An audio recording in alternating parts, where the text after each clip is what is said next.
हारिस फारूक साहब, ये को कनाडा ने स्पेशल पॉलिसी अनाउंस कर दी है विजिट वीजा के बारे में कि पाकिस्तान में वेव चल पड़ी है और मासूम लोगों को लूटा जा रहा है। तमाम चीजें वही बुनियाद हैं, कोई पॉलिसी चेंज नहीं आया। बाहर से लोगों को लाने में मजीद मुश्किलात ला रहे हैं, ना कि इनको ज्यादा लोग चाहिए। ये जो वीडियोस है, मेरी आपसे इल्तमास है कि इन पर यकीन ना करें। मिस इन्फॉर्मेशन फैलाई जाती है। ना तो वो बैरिस्टर्स हैं कनाडा के, ना ही वो रेगुलेटेड इमिग्रेशन कंसल्टेंट है, और उसमें से बहुत से वो लोग हैं जो शायद कनाडा में खुद कभी एक दफा भी नहीं आए, उनको पता ही नहीं कनाडा कहां पर है। तो आप अपना वक्त, अपना पैसा और सबसे बढ़ के अपना मुस्तकबिल उसको बचा के रखिए। क्या पाकिस्तान में बैठा हुआ एक आम रॉ आदमी कोई बैरिस्टर उसके पैनल पे हो सकता है? ये अनथिंकेबल है कि यहाँ का बैरिस्टर जो कि हजारों डॉलर में फीस लेता है वो इनके अंडर काम करेंगे। भाई हमारे पास तो खुद के पास टाइम नहीं है ऑनेस्टली। विजिट वीजे के ऊपर जुडिशियल रिव्यू के ऊपर आपकी क्या एक्सपर्ट ओपिनियन है? यानी कि उसके फैसले में कोई कानूनी सकम था और ऑफिसर ने उसको फुली कंसीडर नहीं किया जो उसको कंसीडर करना चाहिए था। तो आप उस ऑफिसर के फैसले को ट्रिब्यूनल में, फेडरल कोर्ट में, अपीलेंट कोर्ट ऑफ कनाडा में चैलेंज करते हैं। तो कनाडा पास आप भी गूगल करके देख लीजिए कनाडा पास क्या चीज है, आपको पता चल जाएगा। इन्होंने भाई ये पूरी दुनिया को दावत नहीं दी है कि आप सारे के सारे कनाडा में आ जाए।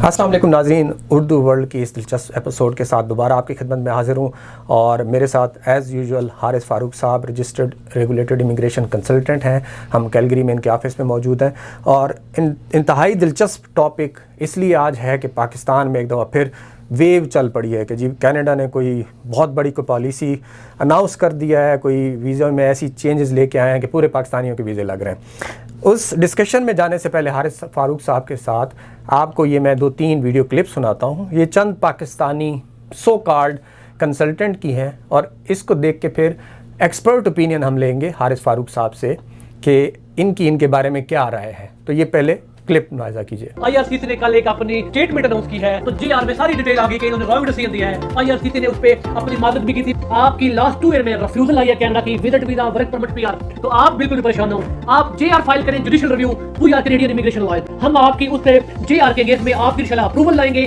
आपके उस डिसीजन को चैलेंज करेंगे हम कोर्ट में हमारे थ्रू आप प्रेजेंट करना चाह रहे हैं, जेआर फाइल करना चाह रहे हैं, one and only in Pakistan immigration law firm जो कनाडा से रजिस्टर्ड है। हम आपको जेआर फाइल करेंगे और आपके रिफ्यूजल के अगेंस्ट आपकी अप्रूवल लेके देंगे। जी नाज़रीन, आपने बड़ी दिलचस्प गुफ्तगू सुनी है। ये जो भी हैं कंसल्टेंट, हमारी इनसे कोई ना दुश्मनी है ना दोस्ती है, लेकिन सिर्फ़ और सिर्फ आपको ये चीज़ें बताने या दिखाने का मकसद ये है कि भाई खुदारा ऐसे लोगों के ऊपर ट्रस्ट करके जिनकी बातों में ना कोई वज़न है, ना कोई रब्त है, ना ये कोई जानते हैं इस कनाडा के लॉज को। कनाडा के लॉ को कौन जानता है? यहाँ पे एक बहुत दिलचस्प बात यह है कि कनाडा ने इस चीज़ को रेगुलराइज़ किया हुआ है। रेगुलेटेड इमिग्रेशन कंसल्टेंट या लॉयर्स वही आपको सजेशन दे सकते हैं, कानूनी राय दे सकते हैं, वही बता सकते हैं कि बेसिकली कानून है क्या, कोई चेंजेस आई या नहीं आई। तो मैं डायरेक्टली जाता हूँ हारिस फारूक साहब के पास और उनसे पहले तो ये जानता हूँ कि हारिस फारूक साहब, ये कोई कनाडा ने स्पेशल पॉलिसी अनाउंस कर दी है विजिट वीज़ा के बारे में कि पाकिस्तान में वेव चल पड़ी है और मासूम लोगों को लूटा जा रहा है। इस जैसे लोगों की वीडियो जो आप देख रहे हैं स्क्रीन पे आ रही है, मैं आपकी एक्सपर्ट ओपिनियन चाहूँगा इसके ऊपर। अस्सलाम वालेकुम अमान साहब, बहुत शुक्रिया। एक तो आपने इस एक बहुत अहम मौजू के ऊपर आज का इस प्रोग्राम का इनकाद किया। देखें, इसके बैकग्राउंड में मैं जानना चाहूँगा। एक पहले तो मैं आपको एक चीज़ क्लियर करना चाहता हूँ कि ये तमाम चीज़ें वही बुनियाद हैं, कोई पॉलिसी चेंज नहीं आया। जो पॉलिसी चेंज आया था वो बिल C2 का था और बाकी का था। उसमें इनको बाहर से लोगों को लाने में मज़ीद मुश्किलात ला रहे हैं, ना कि इनको ज़्यादा लोग चाहिए।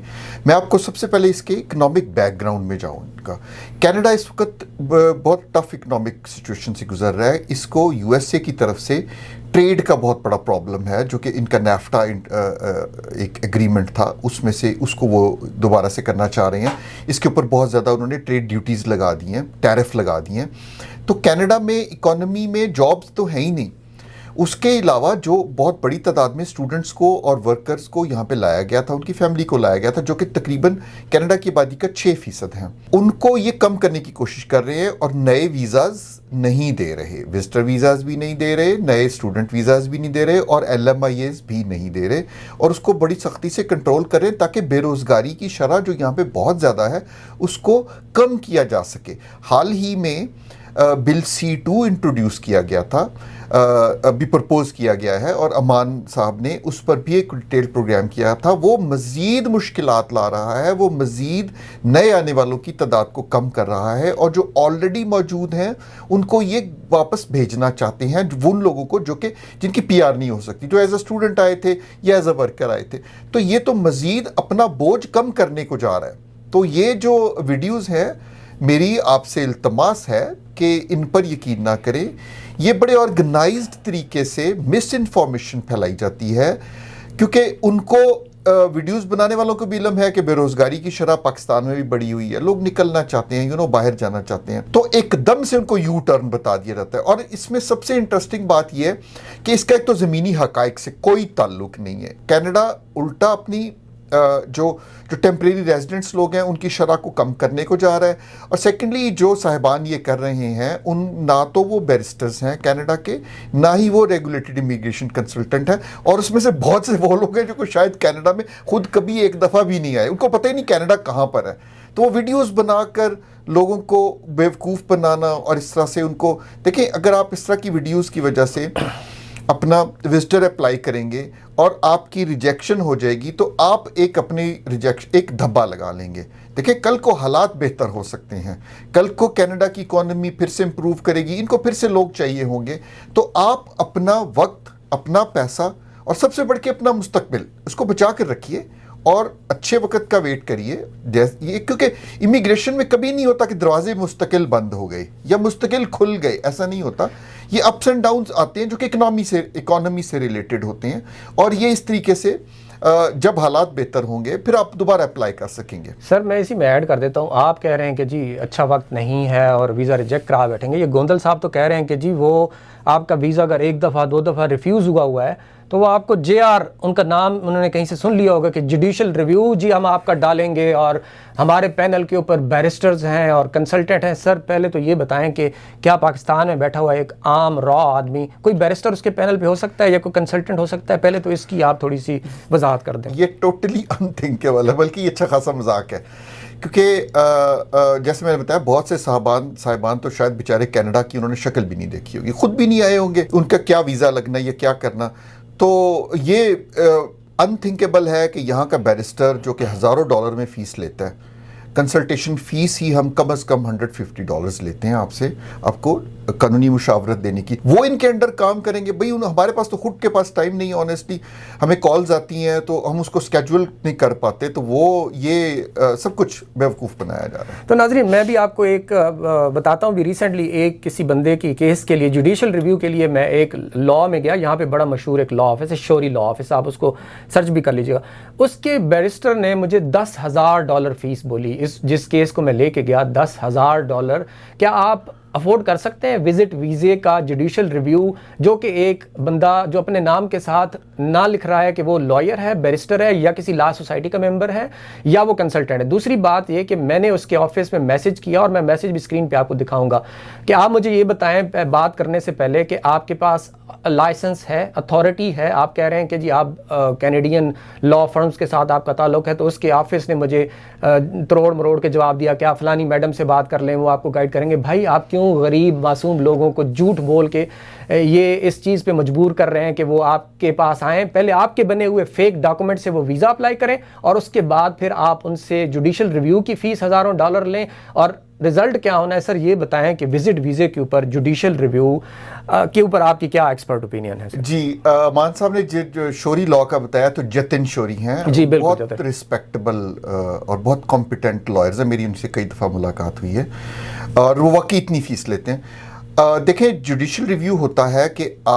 हमने कोई किसी कैटेगरी का वीज़ा अप्लाई किया, ठीक है, और उसको रिजेक्शन आई। रिजेक्शन में हम ये फील करें कि इसमें this application should be judicially reviewed, जो हम उर्दू में एक लफ्ज़ इस्तेमाल करते हैं, कानूनी सकम होना, यानी कि उसके फैसले में कोई कानूनी सकम था और ऑफिसर ने उसको फुली कंसिडर नहीं किया जो उसको कंसिडर करना चाहिए था। तो आप उस ऑफिसर के फैसले को ट्रिब्यूनल में, फेडरल कोर्ट में, अपीलेंट कोर्ट ऑफ कनाडा में चैलेंज करते हैं कि उसको आप लिखते हैं फेडरल कोर्ट को कि इसको जुडिशली रिव्यू किया जाए, देखा जाए। देखें, बदकिस्मती से जो इस तरह से अनलाइसेंस्ड अफराद आपके वीज़े अप्लाई करते हैं, वो उसमें जाली कागजात लगाते हैं, आपकी जाली डिग्रियां, जाली बैंक स्टेटमेंट्स लगाते हैं, वो आपका मुस्तकबिल तबाह कर चुके होते हैं। उसमें जुडिशियल रिव्यू का तो कोई सवाल ही पैदा नहीं होता।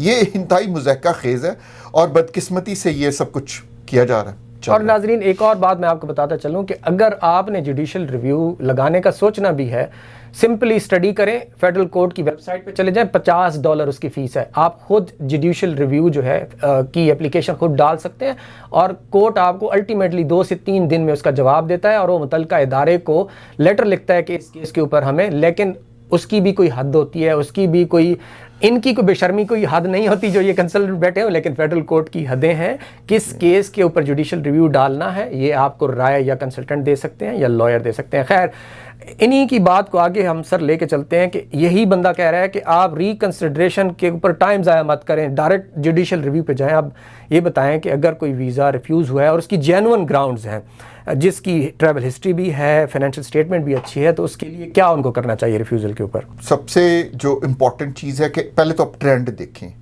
अभी ट्रेंड नहीं है, ये वीज़े नहीं देना चाह रहे।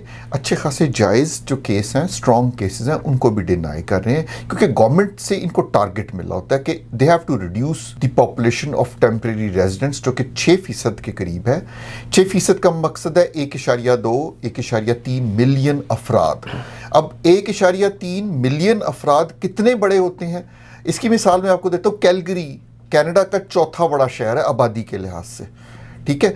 और इसके सेंसस में, कुछ साल पहले का सेंसस तो मुझे ज़ुबानी याद है, उस वक्त इसकी पॉपुलेशन 1.3 मिलियन थी। तो इस शहर की आबादी जितने लोग इनके पास हैं जो कि ये समझते हैं इनकी इकोनॉमी पर बोझ हैं, इनकी हाउसिंग पर बोझ हैं, इनकी जॉब मार्केट पर बोझ हैं, जिसकी वजह से लोकल लोगों को घर नहीं किराए पे मिल रहे, जिसकी वजह से लोकल बच्चों को जॉब नहीं मिल रही। और उन लोगों का 1.3 मिलियन अफराद का जो पोर्टफोलियो है वो ऐसा स्ट्रॉन्ग नहीं है कि उनको PR दी जा सके, क्योंकि वो कोई कुक आया था, कोई शेफ आया था, कोई ट्रक ड्राइवर आया था, कोई क्लीनर आया था ना, उन बेचारों के आइल्स हैं। और उसके बरक्स बहुत अच्छे तालीम याफ्ता अफराद पाकिस्तान में, इंडिया में, उन कंट्रीज़ में बैठे जिन्होंने मास्टर्स कर रखा है, ठीक है, जिन्होंने आइल्स में जिनके 7.5 और 8 हैं। अब थोड़ा सा सोचिए कि वो 8 बैंड वाला बंदा जिसने मास्टर्स कर रखा है, जिसकी बहुत अच्छी पोर्टफोलियो है, वो इस वक्त कनाडा की इमिग्रेशन को क्वालिफाई नहीं कर रहा। तो जो यहाँ पर एक बंदा आया था सफाई के लिए, जिसको तो अंग्रेजी भी नहीं आती ना डिग्री है, तो वो कैसे क्वालिफाई करेगा? तो ये इन्होंने इस फिगर को नीचे लाना है और फिर अपने सिस्टम को नॉर्मलाइज करना है और फिर एक्सप्रेस एंट्री से इन्होंने पढ़े लिखे लोगों को दोबारा जो सिस्टम होता था उससे लेकर आना है। तो मेरी आपसे ये इल्तमास है कि इस वक्त कुछ ऐसी रातों रात तब्दीली नहीं आई कि जिस पे कोई यूट्यूबर बैठकर एक खौफ व हिरास फैला दे। तो प्लीज़ आप इन तमाम जालसाजों से, सॉरी मैं सख्त लफ्ज़ इस्तेमाल कर रहा हूँ, बचें और आप फिगर्स को देखें और अदाद शुमार को देखें। अगर आपको कंसल्टेशन चाहिए तो आप किसी बैरिस्टर से, किसी लॉयर से कंसल्ट करें, किसी कंसल्टेंट से पूछें, वो आपको बताएगा कि ये टाइम है या नहीं है। अच्छा सर, जाने से पहले मैं एक और सवाल ऐड कर दूं। 4-5 लोगों से मैंने वादा किया था कि ये सवाल मैं ज़रूर उनके सामने रखूंगा कि अब कोई ऐसे लोग जो पाकिस्तान में बैठे हुए, जो दुबई तक नहीं गए, जो सऊदीया, कतर, ओमान, जो कि बहुत ईजी है पाकिस्तान से वीज़े लेना, उज़्बेकिस्तान नहीं गए, आज़रबाईजान नहीं गए, उनके पास कोई प्रॉपर जो है फाइनेंशियल स्टेटमेंट नहीं है, वो हर हफ्ते ये मैसेज करते हैं कि भाई ये मैंने फ़लानी वीडियो देख ली तो वीज़े खुल गए हैं। तो क्या मुझे ये बताएं, ऐसे बंदों को पैसे ज़ाया करने चाहिए इन कंसल्टेंट के, जो लोग, जैसे कि मैं आपको मिसाल देता हूं कि मैं आज वीडियो बनाने के लिए बैठा हूं, तो मैं वीडियो खुदा वास्ते के लिए नहीं कि फ्री में कोई उसके लिए, मैं अपने व्यूज़ लेने के लिए वीडियो बनाता हूं जिसके ऊपर मुझे डॉलर्स मिलते हैं। तो आपका क्या ख्याल है कि ये नाइल वाला या ये जो गोंदल साहब बैठे हुए, इनको लाखों लोग वीडियो देख रहे हैं, इनके ऊपर इनके डॉलर्स बनते हैं और फिर इसी वीडियो को स्प्रेड करके आपसे वो पैसे कमाते हैं। तो खुदारा, मैं अपनी वीडियो बैठ के अगर खुद राय दूंगा तो इलीगल है कनाडा में बैठ के। मैं इसलिए इनके साथ बैठा हूं कि भाई मैंने तो अपनी वीडियो बेचनी है ना, लेकिन आपको एक सवाब का काम है कि एक जेन्युइन, एक ख़ास किस्म की जो टर्म्स होती हैं, जो लीगल होती हैं, जो कि एक रेगुलेटेड इमिग्रेशन कंसल्टेंट जो कि साल के एक्सपीरियंस लेके जो वकील पढ़ के आते हैं, उनसे पूछने का मकसद ये है कि आप थोड़ा सा अक्ल करें, खुदा के लिए अपने पैसे ज़ाया ना करें। और ये सवाल जो जेन्युइन मैं इनके सामने रख रहा हूँ कि एक बंदा जो पाकिस्तान में बैठा हुआ है, जिसकी कोई फाइनेंशियल स्टेटमेंट नहीं है, जो कभी सऊदीया दुबई बस को तो मान नहीं गया, और जिसके पास पिछले 5-7 साल में ऐसा भी कोई बैंक स्टेटमेंट नहीं जिसमें उसका कोई 2 लाख रुपए भी, वो कहते हैं जी क्या हम कनाडा आ सकते हैं, या वो कहते हैं आप हमारे वीज़े नहीं अप्लाई करते सर, उनको एक राय देते हैं जाते हुए। जी मान साहब, आपने इसी गुफ्तगू के शुरू में जिक्र किया कि वो लोग कभी किसी कंट्री में नहीं गए। देखें, जब आप विजिटर वीज़ा अप्लाई करते हैं ना, तो 3-4 बेसिक चीज़ें होती हैं। जो इन्होंने जिक्र किया मान साहब ने, वो था ट्रैवल हिस्ट्री। आप कहना ये चाह रहे हैं कि भाई मैं कनाडा में सैर व तफरी के गर्ज से आना चाहता हूँ, ठीक है। आप अपना प्रोफाइल दिखाना चाह रहे हैं कि मेरी फाइनेंशियल सिचुएशन इतनी स्ट्रॉन्ग है। तो आप देखें, कनाडा G5 के कंट्रीज़ में है, दुनिया के जो 5 अमीर तरीन ममालिक में। अगर आप सैर करने की गर्ज से कभी मलेशिया, इंडोनेशिया वगैरह नहीं गए, ठीक है, ट्रैवल हिस्ट्री आपकी नहीं है, तो ऑब्वियसली एक वीक पॉइंट है। जिससे आपने बैंक स्टेटमेंट का भी जिक्र किया, एक आदमी है देखें, वो कहता है कि मैं कनाडा सैर के गर्ज से आ रहा हूँ, ठीक है, और वो यहाँ पे मैं एक महीना रुकूंगा, तो वो एक प्रोफाइल एक उस बंदे का बनेगा कि उसकी इतनी आमदन होगी कि वो पहले भी दुनिया घूम चुका है, अभी भी उसके पास इतनी माली इस्तात है कि वो यहाँ पर आएगा, 1 महीने रुकेगा, और उसकी फाइनेंशियल सिचुएशन पाकिस्तान में या इंडिया में जहाँ से भी उसका ताल्लुक है इतनी स्ट्रांग है कि वो वापस भी चला जाएगा। तो ये सारी चीज़ें प्रूव करनी होती हैं। ये जो एक मिसलीडिंग वर्ड यूज़ किया रहता है, वीज़े खुल गए, तो प्लीज़ इस तरह की बातों में आपको नहीं आना चाहिए। ये सारी की सारी मिस इन्फॉर्मेशन फैलाई जाती है किसी मकसद के लिए, जो अमान साहब ने बड़े अच्छे तरीके से उसका जिक्र किया। तो आप सजेस्ट करते हैं कि जो लोग विजिट करने के शौकीन है जेन्युइन, तो वो पहले किसी और मुल्क में जाएं, 4-5 मुल्कों की ट्रैवल हिस्ट्री बनाएं, अपनी फाइनेंशियल हिस्ट्री बनाएं, कोई जॉब या बिजनेस रजिस्टर्ड कराएं, तभी उनका काम होगा। ऐसे ही है ना सर? जी बिल्कुल। देखें, आपकी फाइनेंशियल सिचुएशन भी स्ट्रांग होनी चाहिए, ठीक है, और आप अपनी ट्रैवल हिस्ट्री भी बनाएं। देखें, एक हम बड़ा वर्ड यूज़ करते हैं क्लाइंट जब हमसे सवाल करते हैं ना विजिटर का, पुश एंड पुल फैक्टर, ठीक है। अब उसका पुल फैक्टर होना चाहिए कि वो अपने कंट्री से अगर यहाँ आया, देखें एक सऊदी अरब से एक बंदा आया सऊदी पासपोर्ट पर, उसको ही बड़े आराम से वीज़ा दे देगा, वो आ जाएगा। क्यों?